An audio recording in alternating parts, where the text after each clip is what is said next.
Shalom, salam damai sejahtera Bapak Ibu Saudara dan Saudariku seiman. Semoga saya menjumpai Anda semuanya dalam keadaan yang sehat walafiat.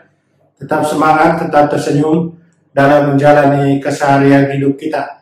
Kita yang sehat, Tuhan berikan terus kesehatan. Dan sama saudara-saudari kita yang sakit, Tuhan berikan kesembuhan segera dalam nama Tuhan Yesus. Saudara dan saudariku, jumpa kembali dengan saya, Romo Adi, SVD, dalam permenungan harian Sabda Tuhan, Embun Sabda, di hari Selasa, tanggal 6 Oktober 2020. Saudara dan saudariku seiman, terima kasih sudah setia mengikuti permenungan harian Embun Sabda ini. Terima kasih buat subscribe-nya, terima kasih buat like-nya, terima kasih sudah men-share permenungan-permenungan ini, dan terima kasih juga sudah memberikan komentar-komentar yang membangun. Saudara dan saudariku seiman, hari ini saya ajak kita bersama Anda dan saya untuk merenungkan soal kontemplasi dan kemudian aksi.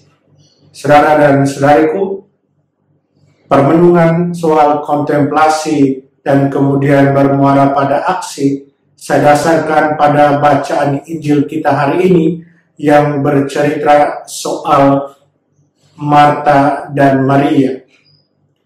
Bercerita soal bahwa ketika Yesus mengunjungi sahabat-sahabatnya, Lazarus dan kedua saudarinya, ketika Yesus sampai ke rumah mereka, masuk ke rumah mereka, yang diperbuat pertama oleh Maria adalah langsung duduk bersimpuh di bawah kaki Yesus dan mendengarkan dia. Dan kemudian yang dibuat oleh saudarinya, saudari dari Maria, Marta, dia langsung sibuk untuk mempersiapkan segala sesuatu dan menjamu Yesus. Saudara dan saudariku seiman, kita lihat di sini ada dua karakter yang diperankan oleh atau dimainkan oleh Marta dan Maria, dua karakter berbeda. Dan memang saya dua karakter berbeda ini juga dimiliki oleh kita masing-masing. Yang pertama adalah karakter yang langsung sibuk mempersiapkan segala sesuatu. Dan karakter yang berikut adalah karakter yang langsung mau untuk mendengarkan pertama-tama Tuhan. Saudara dan saudariku seiman, dua karakter ini bisa menjadi satu pembelajaran buat kita. Dua karakter ini adalah karakter yang dikehendaki oleh Tuhan sendiri. Apa yang kita dengar dalam Injil ketika Marta yang mengeluh soal Maria saudarinya yang tidak membantu dia, dan kemudian dia ditegur oleh Tuhan Yesus, itu bukan berarti bahwa apa yang dia perbuat itu salah. Tidak berarti demikian. Tetapi itu berarti Yesus mau memberikan pengajaran pada dia soal mana yang harus didahulukan, mana yang harus terjadi dahulu sebelum terjadinya satu aksi. Yesus mau supaya sebelum terjadinya satu aksi harus terjadi satu kontemplasi, kegiatan duduk bersimpuh di bawah kaki Yesus dan mendengarkan dia. Mendengarkan dia, dan kemudian apa yang didengarkan itu kemudian diimplementasikan dalam aksi. Jadi kontemplasi bermuara ke aksi. Saudara dan saudariku seiman,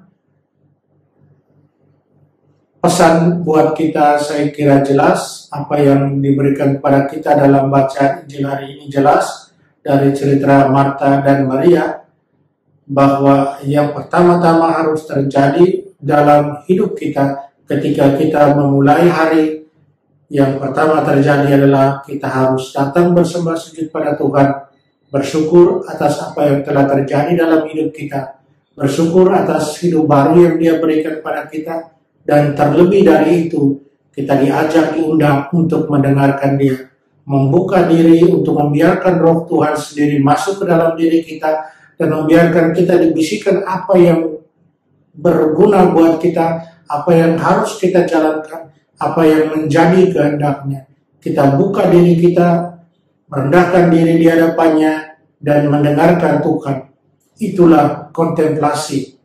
Dan sesudah kita berkontemplasi, sesudah kita membiarkan kita berada di bawah bisikan Tuhan, sesudah kita mendengarkan Dia, sesudah kita membiarkan sabda Tuhan sendiri masuk dan berbicara pada kita, dan kemudian kita beraksi dalam hidup kita, melaksanakan apa yang kita dengar dari Tuhan sendiri dalam kontemplasi kita.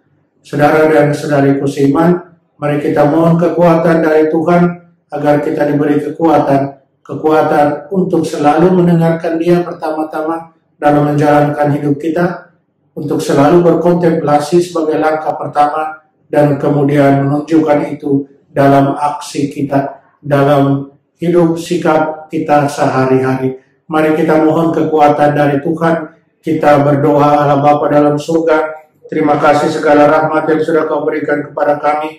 Biarkanlah kami terus berada dalam jalan-Mu, dan bantulah kami untuk selalu mendengarkan Engkau dalam perjalanan hidup kami. Sebelum kami melakukan sesuatu, biarkanlah kami mendengarkan Engkau. Biarkanlah kontemplasi selalu menjadi yang pertama dalam hidup kami sebelum kami beraksi. Bantulah kami Tuhan. Amin. Mari kita mohon berkat dari Tuhan. Tuhan sertamu, kita sekalian, semua yang kita sayangi, kita kasih. Usaha kita untuk menjadi dekat dengan Tuhan, dan kita mulai dengan kontemplasi dan kemudian beraksi dalam sikap hidup Kristiani kita, dilindungi, dibimbing, dan diberkati Allah yang Maha Kuasa, Bapa dan Putra dan Roh Kudus. Amin.